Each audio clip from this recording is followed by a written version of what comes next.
But Allah subhanahu wa ta'ala says in the next verse, وَلَا تَكُونُوا كَالَّذِينَ نَسُوا اللَّهَ فَأَنْسَاهُمْ أَنفُسَهُمْ أُولَٰئِكَ هُمُ الْفَاسِقُونَ. Allah subhanahu wa ta'ala says, be not like those who have forgotten Allah. Be not like those who have forgotten Allah, and indeed He has caused them to forget themselves. Be not like those who have forgotten Allah, and He made them to forget their own souls. Indeed, these are the transgressors, the fasiqun. Now, interestingly enough here, Allah subhanahu wa ta'ala does not say in this verse, do not be like those who have rejected Allah.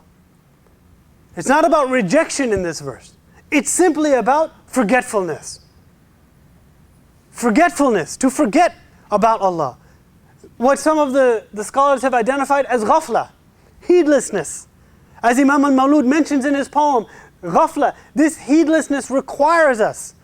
It requires us some corrective measure. We have to, once we recognize that we as human beings are prone to do this, we're prone to fall into forgetfulness. We're prone to just, not everything in our lives is always asking, we don't ask ourselves in everything, is this going to be pleasing to Allah? We don't. But the question here is, how then do we refine ourselves? How then do we overcome this type of forgetfulness or heedlessness?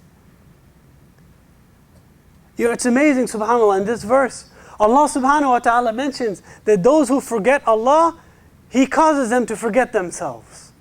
Because our ultimate purpose, brothers and sisters, our ultimate purpose is to prepare ourselves for the next world.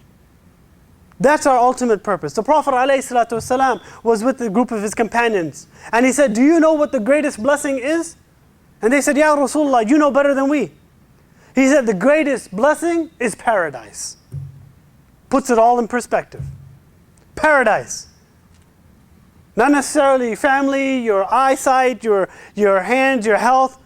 All of that is put into perspective. The truest blessing of all is paradise.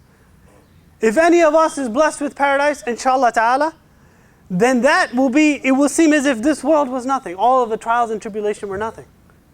All of these challenges, all of these things, these difficulties will seem nothing, because we will have attained the greatest success. Jannat al-Firdaus al-Ala. Allahumma ameen. May Allah subhanahu wa ta'ala grant it to all of us.